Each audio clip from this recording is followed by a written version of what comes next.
이 통계를 처음 접했을 때는 정말 너무나도 놀라서 몇 번을 의심을 하곤 했습니다.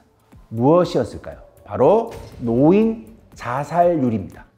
취업도 안 되고 그런 데서 경제적인 빈곤이 이어지고 자신에 대한 회의, 좌절감이 이어지고 그런 의미에서 극단적인 선택으로 이어지는 게 아닌가 생각됩니다. 경제를 어렵고 또 거기다 또 관계 소홀, 또 외로움, 고독, 친구라든가 어떤 대화를 할 수 있는 그런 집단이 별로 없는 것 같더라고요. 그러니까 자식들한테 소외당하고 경제가 어렵고 고독하고 이러면 아, 내가 살아서 뭐 하나 이러면 극단적인 어떤 부정적인 생각들 많이 하시는 것 같더라고요. 안녕하세요. 사회학적 시선으로 세상의 고정관념을 찾아내고 비판하는 글을 쓰는 작가 오천호입니다.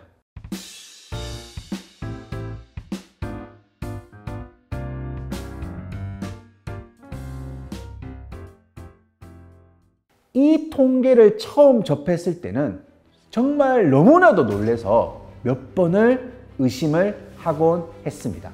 무엇이었을까요? 바로 노인 자살률입니다. 제가 깜짝 놀랐던 그 해가 2010년도였습니다. 당시 한국의 65세 이상 노인의 자살률은 10만 명당 81.9명이었습니다.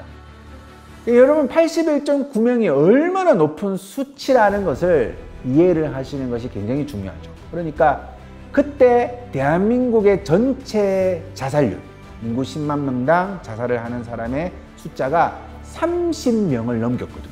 이제 20대 후반만 가도 굉장히 문제가 많은 사회인데 2009년부터 2011년까지 3년 연속 한국은 전체 자살률이 30명이 넘는 어마어마한 수치를 보여줬습니다. 자, 그런데 30명이 어마어마한데 노인 자살률이 81.9명이었으니까 이거는 정말 심각한 것이죠. 자, 뭐 인간은 다 그렇다, 뭐 그렇게 이해를 하면 사회 문제가 아닐 겁니다. 하지만 한국의 전체 자살률이 10명을 넘긴 게 1995년도입니다. 그 전에는 한국의 자살률이 뭐 8.5, 9.2 이랬다는 거예요. 상상도 할 수 없는 숫자였습니다. 그리고 외환 위기를 거치면서 18명으로 상승을 합니다. 1998년에. 그리고 2003년부터는 20명을 넘기기 시작을 하죠. 자살률이 30명이 넘는다는 것은 하루 평균으로 치면요 42명 정도가 자살을 하고 있다는 거예요. 그러니까 어마어마한 숫자거든요. 그러니까 요즘 초등학교 교실 2개 반이 목숨을 스스로 끊고 있으니까 이거는 뭐 굉장히 심각한 사회적 문제인 거죠. 참고로 OECD 회원국의 이런 자살률은 평균적으로 11명에서 좀 많을 때는 한 13명 정도가 나옵니다. 근데 우리는 이미 20년 전에 20명을 넘겼고 그리고 그 이후에 30명까지 갔다가 지금은 거기서 조금 줄어든 추세입니다. 그러니까 이거는 굉장히 뭔가 한국 사회의 독특한 문제점이라고도 볼 수 있는 것이죠. 그러니까 저는 지금까지 자살률에 대한 접근을 하면서 뭐 이런 식의 접근을 했던 거죠. 우리나라가 압축적인 경제 성장을 했고 그리고 이제 외환위기가 왔는데 자살률이 증가를 했죠. 근데 외환위기를 극복을 하면서 방법이 또 잘못되었어요. 그러니까 외환위기 때 자살률이 증가를 하면 외환위기가 극복된 다음에 자살률이 좀 줄어들어야 되지만 더 늘거든요. 그러니까 사회의 토대 자체가 완전한 경쟁사회로 바뀌어 버립니다. 그래서 이 자살률이 계속 증가했거든요. 그래서 이제 이런 걸 가지고 우리 경쟁사회 민낯을 제대로 보자, 그런 식의 분석을 했습니다. 그런데 단 한 번도 노인만 따로 봐야 하겠다라는 생각을 하지 않고 있었던 거죠. 그만큼 노인들의 죽음에 제 스스로도 관심이 없었다라는 것이고 사회도 그렇게 큰 관심이 없었다는 거죠. 취업도 안 되고 그런 데서 경제적인 빈곤이 이어지고 자신에 대한 회의, 좌절감이 이어지고 그런 의미에서 극단적인 선택으로 이어지는 게 아닌가 생각됩니다. 경제를 어렵고 또 거기다 또 관계 소홀, 또 외로움, 고독, 친구라든가 어떤 대화를 할 수 있는 그런 집단이 별로 없는 것 같더라고요. 그러니까 자식들한테 소외당하고 경제가 어렵고 고독하고 이러면 아, 내가 살아서 뭐 하나 이러면 극단적인 어떤 부정적인 생각들을 많이 하시는 것 같더라고요. 다행히 지속적으로 지표는 괜찮아지고 있습니다. 하지만 여전히 세계에서 압도적인 수치를 기록하고 있습니다.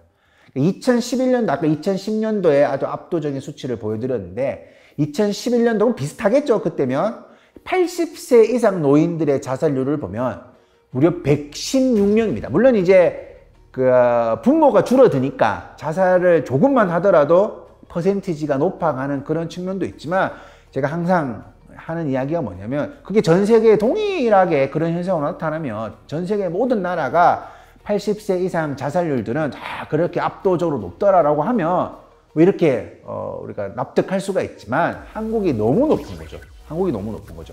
다행히도 2023년도 기준으로 이 수치는 59명으로 많이 줄기는 했습니다. 70대의 자살률을 비교를 해보면 2011년도에는 84명이었는데 2023년에는 39명으로 조금 줄었습니다. 하지만 OECD 평균과 비교를 하면 여전히, 그러니까 지금 많이 줄었다고 했죠. 여전히 80세 이상은 3배가 높고 70대도 2.5배가 높습니다. 단순히 사람이 늙어감에 따라서 나타나는 현상, 이렇게 봐서는 안 된다는 거예요. 자, 이게 무슨 말이냐면 사람이 늙어가면 고립이 되고 뭔가 세상에 자신을 버린 것 같고 작은 어떤 상처를 더 크게 느끼고 등등 이런 얘기를 할 거예요. 그래서 자살할 확률이 높다라고 볼 수 있지만 하지만 우리가 정확하게 던져야 될 질문은 하필이면 그 사람이 한국 사회에서 늙어가고 있기에 이런 현상들이 벌어지고 있는 거죠. 그냥 인간이라면 다 겪는 현상이 아니라 한국 사회에서 늙어가고 있기 때문에 겪는 현상이라고 보는 것이 맞을 것 같습니다. 늙으면 살기 싫어진다. 자연의 섭리일 수도 있지만 사회적인 이유가 굉장히 많이 개입되어 있는 거죠. 그래서 어떤 사회에서는 늙으면 더 살기 싫어지는 그런 어떤 생각을 가질 수밖에 없습니다. 아마 한국에서는 나이가 들면 사람 대접을 제대로 못 받기에 늙으면 살기 싫어진다. 그런 말들을 하고 있는 것 같습니다. 전적으로 동의합니다. 지금 우리나라는 노인분들이 한번 실패하면 재기하기가 힘듭니다. 그런 상황에서 주름살도 많아지고 근육량도 떨어지고 그러한 육체적인 늙음과 또 치매 등 정신질환에 시달리고 있습니다. 우리나라는 보면은 재취업 하려고 해도 나이가 많다고 소외되고 노인들이 더욱더 경제적인 공궁에 처하는 게 아닌가 생각됩니다. 자, 노인 빈곤율이 바로 그런 현실을 잘 보여주죠. 한국 사회는 늙으면 사람 대접 못 받는다. 그럼 그 이유가 뭐냐면 노인이 빈곤하기 때문이에요. 거기에서 어마어마한 좌절감을 느끼고 그게 정신적 질환으로 이어지고 일종의 자살률이라는 어떤 어마어마한 수치로 연결되는 거죠. 우리나라의 노인 빈곤율은 노인 자살률과 함께 한국 사회에서 노인으로 살아간다는 것의 의미를 묻지 않을 수 없는 지표입니다. 자, 일단 빈곤율이라는 게 보통 전체 소득의 중위값의 절반에 미치지 않는 경우로 파악을 하고 있기 때문에 당연히 높겠죠. 왜냐하면 이 전체 소득은 모든 일하는 사람들의 소득을 가지고 중위소득을 계산을 하는 거거든요. 그러니까 당연히 노인들은 주 경제활동 인구에 비해서 활발하게 일을 못하니까 노인의 빈곤율은 전체 빈곤율보다도 높을 수밖에 없을 것입니다. 자, 하지만 그래서 내버려둬서는 안 되죠. 왜냐하면 사람은 소득이 없으면 생계가 어렵잖아요. 그래서 이런 문제를 당연히 노인들은 일을 못하니까 소득이 낮지.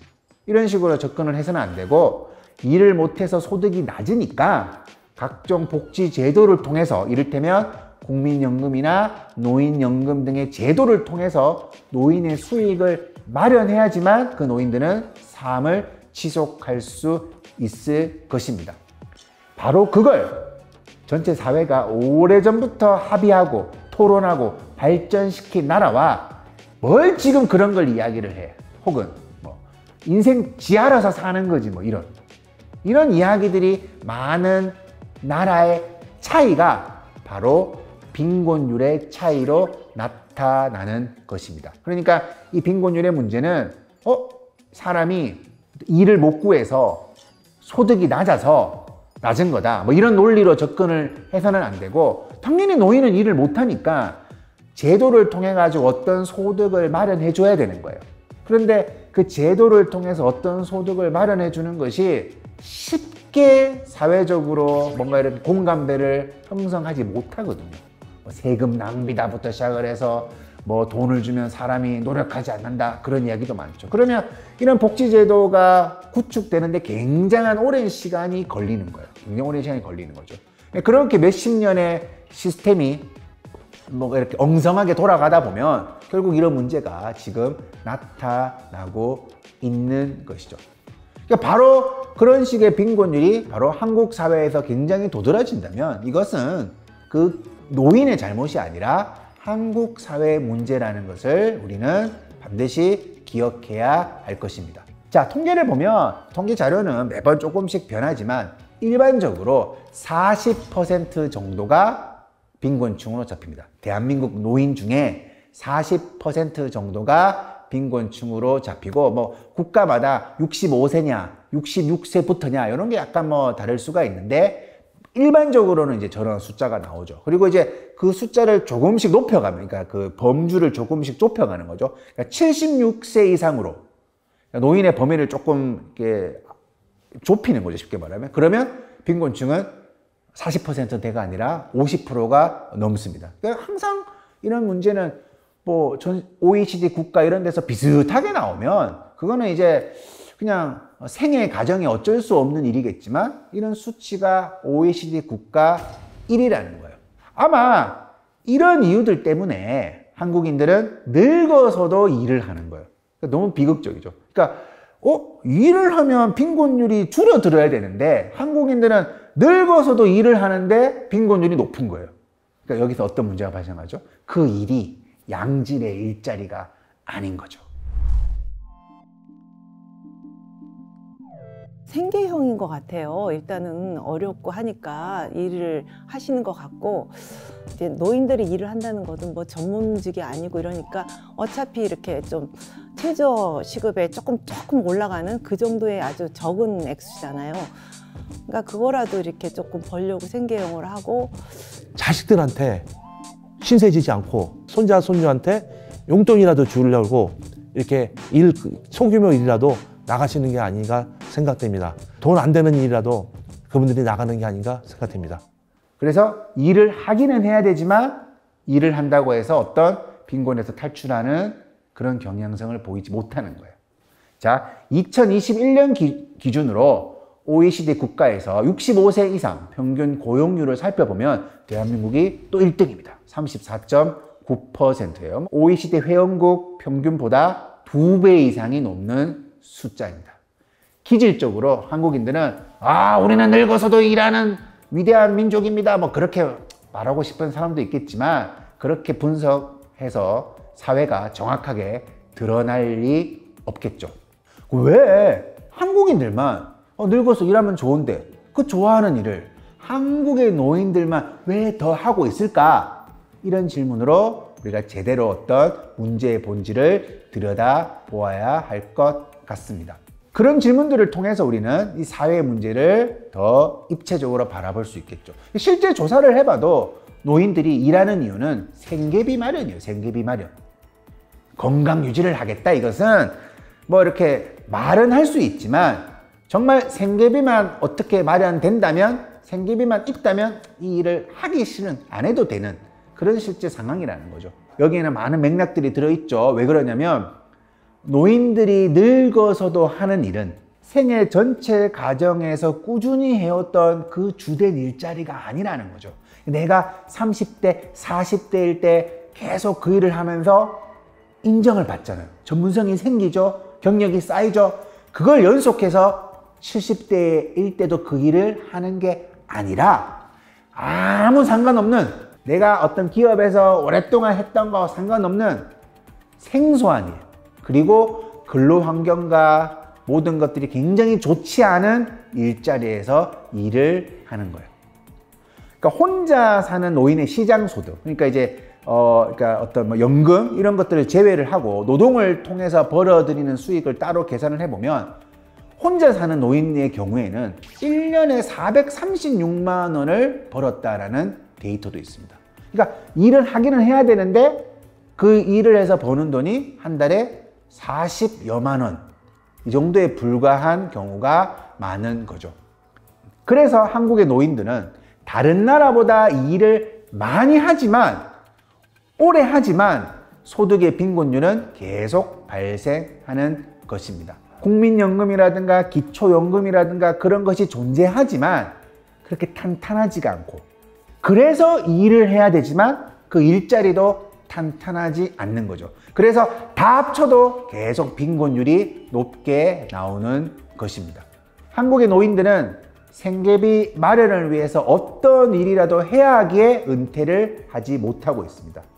이들은 외환 위기 이후에 자신들이 제일 잘 나가던 직장에서 빨리 퇴직해야만 했어요. 되게 비극이죠. 한국 사회는 퇴직은 빠르고 은퇴는 늦은, 같은 말 같지만 내가 가장 전문적으로 경력을 쌓을 수 있는 주된 일자리에서 퇴직은 빠르고, 근데 주된 일자리에서 퇴직을 하면 그 다음 일자리가 그 정도의 연봉을 보장해 주는 경우는 거의 없죠. 한순간에 노동의 지위가 확, 소득의 격차가 확 달라지는 그런 현실을 경험을 합니다. 그러니까 내가 빨리 퇴직을 했고 계속 일을 해야 되는데 그 일자리는 안정적인 일자리가 아니죠. 그러니까 은퇴가 불가능한 거죠. 돈을 모아서 노후 자금을 확보하고 이런 걸 할 수가 없는 거예요. 계속 그냥 매달 생활비라도 어떻게 벌어야 되는 그런 상태가 반복되는 것입니다.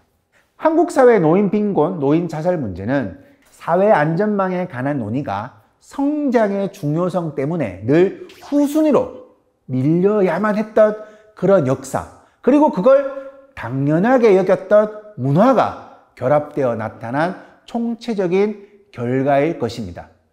이런 현상은 노인들에게, 또 앞으로 노인이 될 사람들에게 다 영향을 끼치죠.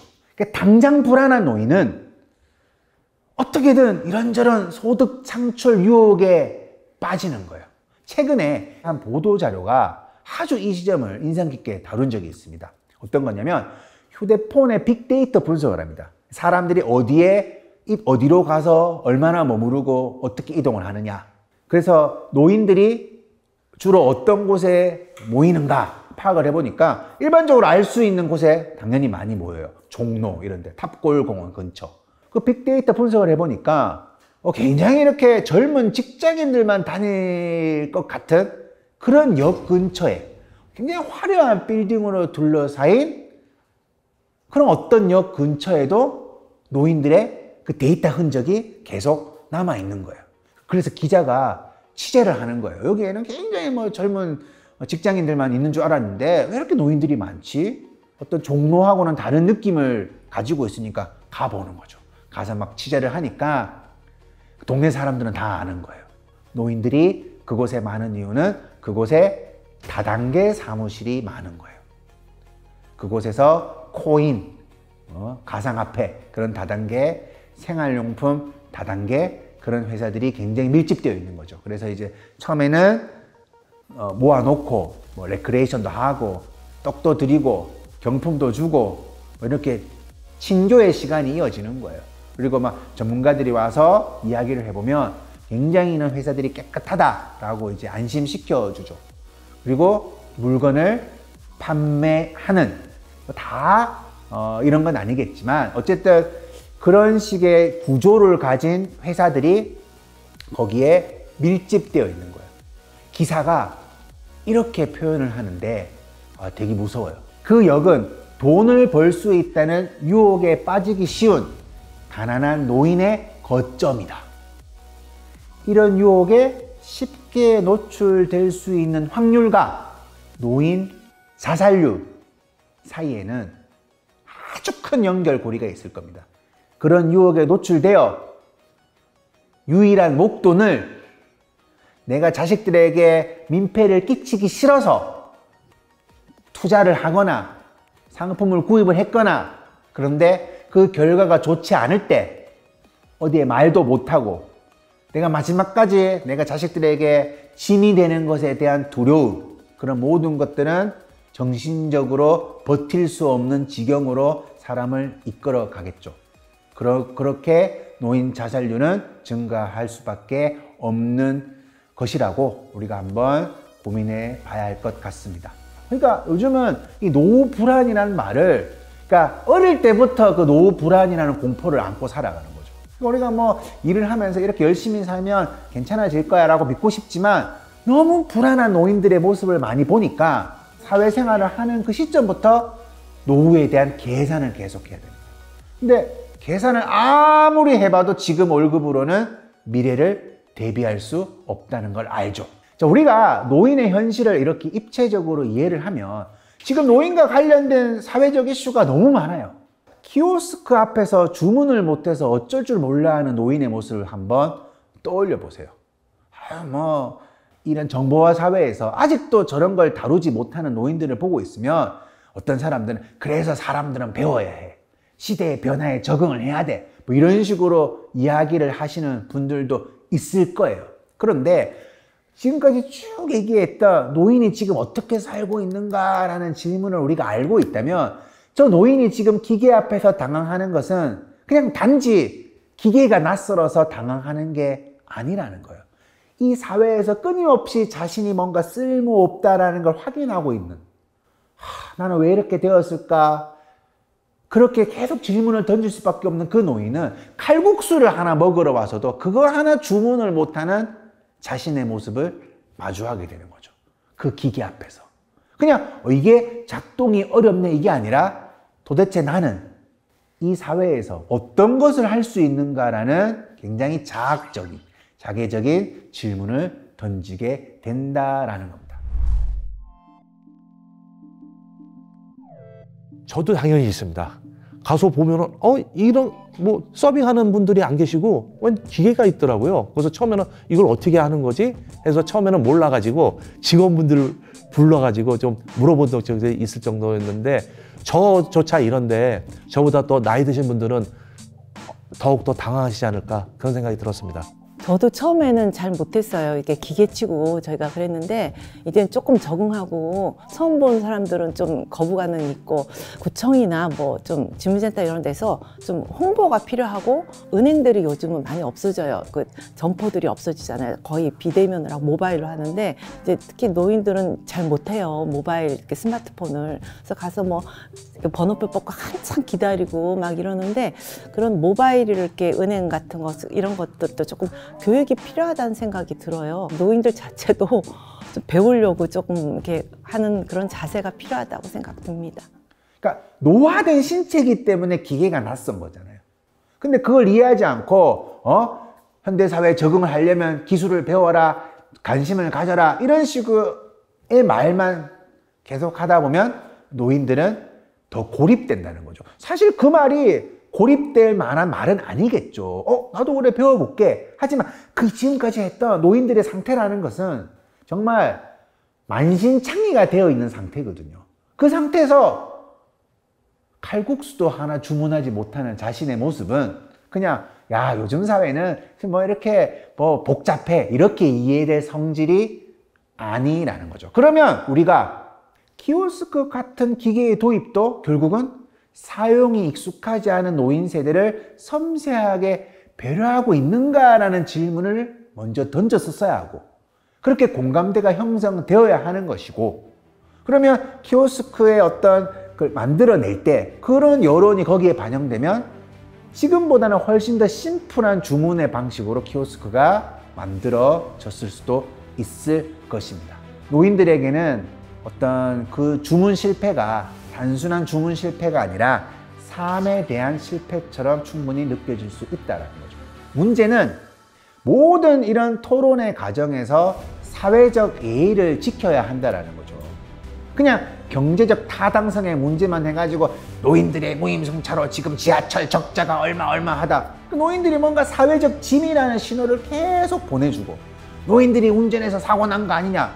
그러니까 노인이 운전을 하면 위험할 수밖에 없다는 인식을 하다 보면 그냥 아주 사소한 사고가 하나 나더라도 노인들은 나는 이제 운전을 하면 안 되겠다. 이렇게 스스로를 받아들이게 되고 또 사람들은 이런 논쟁을 한번 거치다 보면 어떤 노인이 사고를 내면 그건 사실상 가만 살펴보면 그 노인의 잘못이 아니라 다른 요인이 들어가 있을 수가 있는데 노인이 운전하니까 저런 일이 벌어졌잖아요. 그런 편견을 가지고 그 현상을 해석할 수도 있다는 거죠. 결국 이런 토론의 과정에서 노인을 계속 멸시하면서 노인을 멸시해도 된다라는 것이 일종의 근거가 되어가지고 이 제도가 변화한다면 어떤 노인도 자신들의 존재를 쓸모없게 여기는 이 사회를 믿지 않을 것입니다.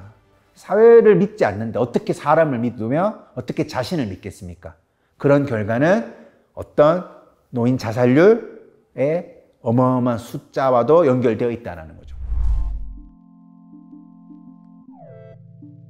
당연히 더 많아져야 된다고 생각합니다. 가장 중요한 거는 일자리라 생각해요. 노인분들도 그 소규모 일이라든지 뭐 크게 수익이 안 되는 일이라도 일자리가 주어져야 된다고 생각하고 그런 의미에서 사회적인 시스템도 구축이 돼야 되고 또 그런 일자리 연결할 수 있는 제도 많이 많아져야 되지 않겠느냐 그런 생각이 듭니다. 복지가 좀 많아지면 좋겠죠. 좋은데 그만큼 또 젊은 세대들한테 부담을 주니까 그것도 쉬운 건 아니고 굉장히 어려운 문제라고 생각이 듭니다. 그 복지 정책이라 이런 거는 전문가들이 잘 이렇게 젊은 세대와 노인들과 다 이렇게 복합적으로 잘 보시고 정책을 잘 이렇게 만들어 주셨으면 좋겠어요. 네.